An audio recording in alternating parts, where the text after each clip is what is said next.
In a universe finally at peace, where wars have ended and monsters have been healed, something impossible appeared. Not a gem, not a human, not anything they could understand. One punch was all it took to shatter a creature that once required an army. No one saw where he came from. One moment, the beach outside Crystal Temple was empty. The next, a man in a yellow suit was sitting in the sand, staring at the ocean like he'd been bored for 1,000 years. No warp trail, no gem signature, no energy reading of any kind. That was what scared them. Not his presence, his absence. Peridot ran the scan 3 times. Amethyst looked over her shoulder after the second. By the third, no one was speaking. Every being in their database. Corrupted gem, rogue fusion, diamond, ancient weapon. Registered something. A resonance.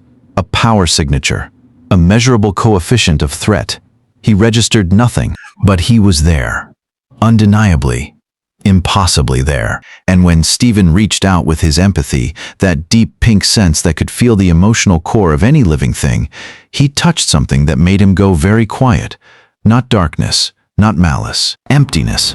Like standing at the edge of something that has no bottom. Stephen closed the door to the temple and didn't tell the others what he'd felt. The gems began watching the man from the windows. He scratched the back of his head, yawned, picked up a small rock, looked at it, set it back down. He seemed completely unaware that every sensor on the planet had just silently flagged him as the most anomalous entity ever recorded. And that was the first mystery. The second came 3 hours later when Bismuth, just to be safe, threw a test strike, the kind that could level a mountain. He turned around to see where the noise came from. That was all. The corrupted gem had been destroying the coastline for 6 minutes. That was long enough for 3 fishing boats to capsize. Long enough for the emergency warp pad on Mask Island to melt from the shockwaves. Long enough for Peridot's damage monitor, a small green holographic display hovering above her wrist, to stop showing individual alerts and simply flash one word in pulsing red.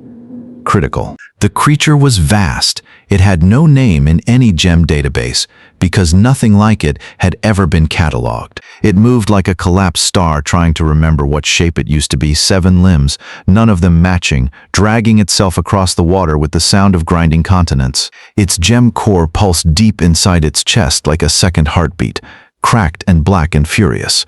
Amethyst had already tried twice. Both times, the shockwave from the impact had sent her spinning backwards across the sky like a flung coin.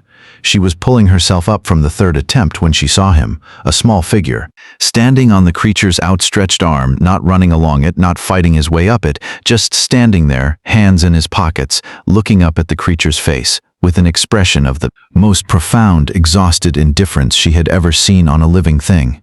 He was wearing a yellow jumpsuit. He scratched the back of his head. He sighed. The punch had no wind-up, no battle cry, no dramatic pause where the music swells and the camera circles. His fist simply moved. The sound came a half-second later, not an explosion, not a crack, something deeper than sound, the kind of pressure change that happens before a storm that doesn't have a name yet.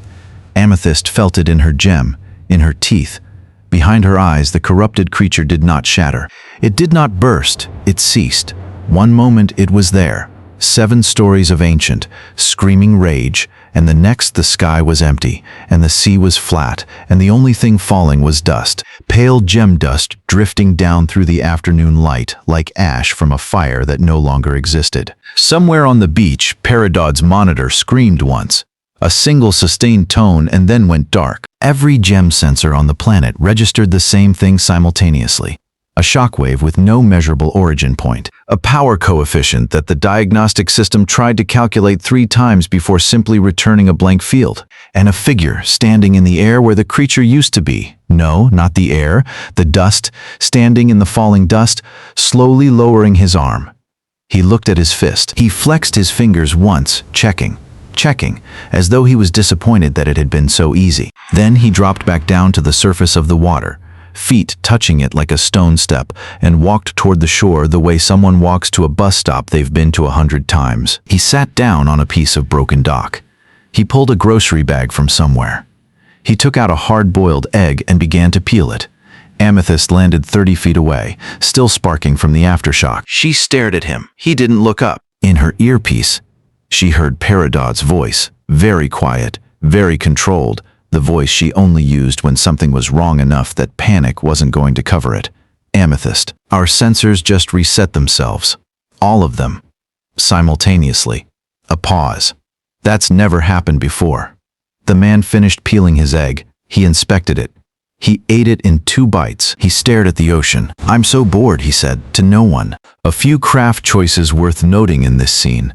The creature gets 6 full minutes of build-up. Damage, capsized boats, Amethyst trying and failing twice, so that when it ends in a single, silent, unspectacular second, the contrast lands like a gut punch on the audience. The punch itself is written around what it doesn't do. No music swell, no crater, just a deep pressure change, and then nothing where something used to be. That ceased instead of shattered is doing heavy lifting. It implies a level of force that doesn't leave wreckage. Saitama peeling an egg is the comic horror. The gems are running planetary diagnostics. Their sensors are blank for the first time in their existence. He is thinking about lunch. The gap between those 2 realities is where the whole story lives. The temple was quiet in the way that meant everyone was thinking too hard to speak. Pearl's holographic display rotated slowly above the table, a wireframe outline of a human-shaped figure, every data field beside it stubbornly, impossibly blank. She had run the scan 4 times. She would run it a 5th in a moment, not because she expected a different result, but because blank fields offended something deep in her core. "No gem signature," she said, more to herself than to the room. No organic energy pattern. Garnet's arms were folded. She hadn't moved since the scan began. Her future vision was running. You could always tell by the way her jaw set, the way she went very still, like someone listening to a conversation no one else could hear. No ceiling. That last part sat in the air differently than the others. No ceiling. Not a weak reading. Not an unusual reading. An absent one, like trying to measure the depth of something that simply continued downward, forever and never touched ground. "He's not hiding it," Pearl said quietly. "There's nothing to detect. That's not suppression. That's something we don't have a category for." Garnet finished. Stephen hadn't said anything since they'd come inside. He stood at the back of the room with his arms crossed over his chest, not looking at the display, looking at the floor. His mother's shield leaned against the wall beside him, untouched. When he'd reached out to Saitama on the beach, that instinctive empathic brush he'd used 1,000 times, the one that told him what a person was underneath everything they showed the world, what came back hadn't been darkness, hadn't been malice or hunger or grief. It had been quiet, a quietness so total it felt structural. Like the inside of something that had burned completely and cooled and now simply sat, occupying space, indifferent to whether it existed or not. Not evil. He was certain of that. But underneath the quiet, vast, borderless, a depth without a floor that his empathy had touched the edge of and reflexively pulled back from, the way you pull your hand back from the lip of a drop you didn't see coming. He didn't know how to explain that to Pearl. He didn't try. The scanner spoke in Peridot's voice. She'd programmed it herself, a habit from her early days when she'd trusted machines more than rooms full of people. Probability assessment complete. If subject experiences acute emotional escalation, rage, grief, despair, probability of localized planetary destruction, 99.7%. No one moved. Recommendation, containment. Garnet turned to Stephen, not to Pearl, not to Amethyst, to Stephen, because whatever decision came next was going to live in the place where his empathy and their duty met, and they all knew it. He looked up from the floor. "We don't trap him," he said. His voice was steady. "We watch him, quietly." "Until we understand what he actually is." He glanced toward the window, toward the shore, where a bald man in yellow was now lying on his back in the sand, staring at the sky with the expression of someone who had forgotten what wanting things felt like, and we don't let him get bored.